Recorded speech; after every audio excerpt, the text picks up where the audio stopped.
हर साल ईद उल अज़हा पर लाखों जानवर कुर्बान होते हैं। गलियां भर जाती हैं, छुरियां तेज की जाती हैं, गोश्त तकसीम होता है और फिर चंद दिन बाद ज़िंदगी दोबारा नॉर्मलाइज हो जाती है। मगर शायद इस पूरे अमल का सबसे अहम सवाल कहीं पीछे रह गया है। इस साल आपने अपनी कौन सी महबूब चीज़ अल्लाह के लिए कुर्बान की? क्योंकि जानवर की कुर्बानी असल मकसद नहीं है, वो तो एक अलामती सुन्नत है, एक लिविंग मेटाफर। वो इंसान को झंझोड़ती है, वो पूछती है, हु इज़ योर स्माइल? वो कौन सी चीज़ है जिससे आप सबसे ज़्यादा मोहब्बत करते हैं? वो आपका कंफर्ट लेवल भी हो सकता है, या आपका लाइफ स्टाइल, या ईगो, या वाइट इनकम, या सोशल स्टैट्स, या वो टॉक्सिक रिलेशनशिप जिसे आप चाह कर भी नहीं छोड़ सकते, या कोई ग्रीड, या कोई फियर, या फिर कोई ख्वाहिश जिसने क्वाइटली आपको अल्लाह से दूर कर दिया है। क्या है आपका इस्माइल? हज़रत इब्राहीम अलैहिस्सलाम का इम्तिहान सिर्फ़ एक बेटे का इम्तिहान नहीं था, वो अटैचमेंट का इम्तिहान था। ये देखने का इम्तिहान था कि इंसान के दिल में अल्टीमेट लॉयल्टी किसके लिए है। और शायद पाकिस्तान का असल बहरान भी यही है। हम जानवर तो कुर्बान करते हैं, मगर अपने इस्माइल नहीं करते। हम चाहते हैं पाकिस्तान में अदल आए, मगर रिश्वत वाला कंफर्ट नहीं छोड़ना चाहते। हम चाहते हैं बच्चे बाकिरदार हों, मगर उनके लिए वक्त सेक्रीफाइस नहीं करना चाहते। हम चाहते हैं सिविलाइज्ड सोसाइटी बने, मगर अपनी कंजम्पशन, अपनी ईगो, अपनी डिज़ायर्स, अपनी अननेसेसरी दिखावे वाली लाइफ स्टाइल पर कोई कंप्रोमाइज़ नहीं करना चाहते। हालांकि तहजीबें पार्लियामेंट से पहले कुर्बानी से बनती हैं।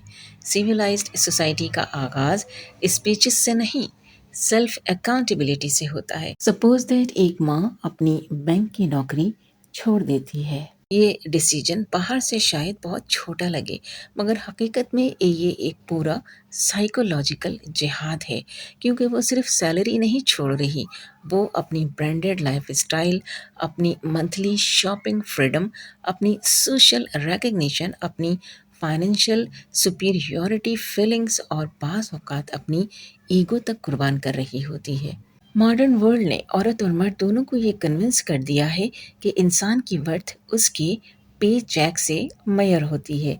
इसीलिए जब कोई औरत या मर्द हलाल और एथिकल ज़िंदगी के लिए अपनी लग्जरीज़ को कम करते हैं, तो हकीकत में वो सिर्फ लाइफ स्टाइल नहीं बदलते, वो अपने बच्चों के सबकॉन्शियस में एक नई सिविलाइजेशन प्रोग्राम कर रहे होते हैं। अब घर में हर डिमांड इंस्टेंटली फुलफिल नहीं होगी। अब बच्चे को ये सिखाया जाएगा कि हर ख्वाहिश ज़रूरत नहीं होती। अब डाइनिंग टेबल पर ये गुफ्तगू होगी कि हम कम में भी डिग्निफाइड ज़िंदगी गुजार सकते हैं। ये डेप्रिवेशन नहीं, ये डिलेड ग्रेटिफिकेशन की ट्रेनिंग है। और यही वो क्वालिटी है जिसके बगैर कोई सिविलाइजेशन सरवाइव नहीं करती। अब आते हैं उस औरत के शौहर की तरफ। वो सरकारी दफ्तर में 9 to 5 जॉब करता है। इसके इर्द गिर्द लोग किकबैक्स ले रहे हैं, रिश्वत ले रहे हैं, फाइलें पैसे से मूव हो रही हैं। लोग उसे सिंपल या बेवकूफ़ कहकर ताना देते हैं, क्योंकि वो करप्शन से इनकार करता है। इसके कॉलीग्स नई गाड़ियाँ लेते हैं, बड़े घर बनाते हैं, बच्चों को एक्सपेंसिव स्कूल्स में भेजते हैं, और एक लम्हे के लिए इसका नफ्स भी हिल जाता है। मगर जब वो रात को घर आता है, उसकी बीवी उससे ये नहीं कहती, लोगों के पास देखो क्या-क्या है, बल्कि वो कहती है, हमें अपने बच्चों को सिर्फ रिच नहीं, बल्कि पाक भी बनाना है। ये जुमला सिर्फ शौहर को मोटिवेट नहीं करता, ये पूरे घर का मोरल आर्किटेक्चर डिफाइन करता है। क्योंकि सिविलाइजेशन इस वक्त कोलैप्स होना शुरू होती है जब घरों के अंदर औरतें और मर्द दोनों मिलकर इंटीग्रिटी से ज़्यादा लाइफ स्टाइल को अहमियत देने लगते हैं।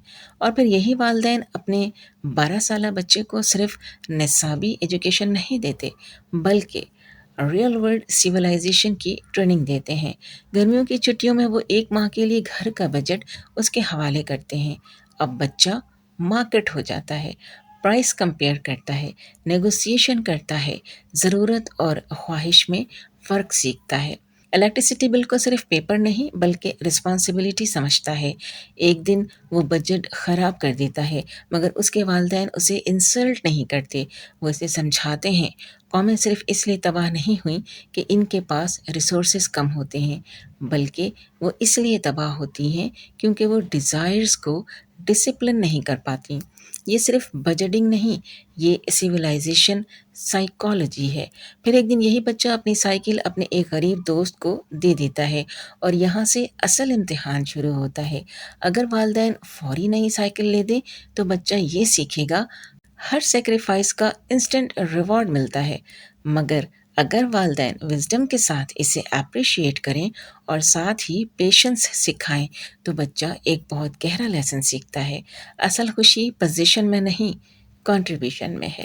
لیکن یہاں بیلنس بھی ضروری ہے۔ اسلام ڈیپریویشن نہیں سکھاتا، اسلام کانشیس سیکریفائس سکھاتا ہے، کیونکہ سویلائز سوسائٹی صرف جینرس لوگوں سے نہیں بنتی بلکہ ایسے لوگوں سے بنتی ہے جو سائملٹینسلی ایتھیکل بھی ہوں، ایموشنلی سیکیور بھی اور کمپیٹنٹ بھی ہوں۔ آج پاکستان کا سب سے بڑا مسئلہ شاید پولیٹیکل نہیں، پیرنٹل ہے۔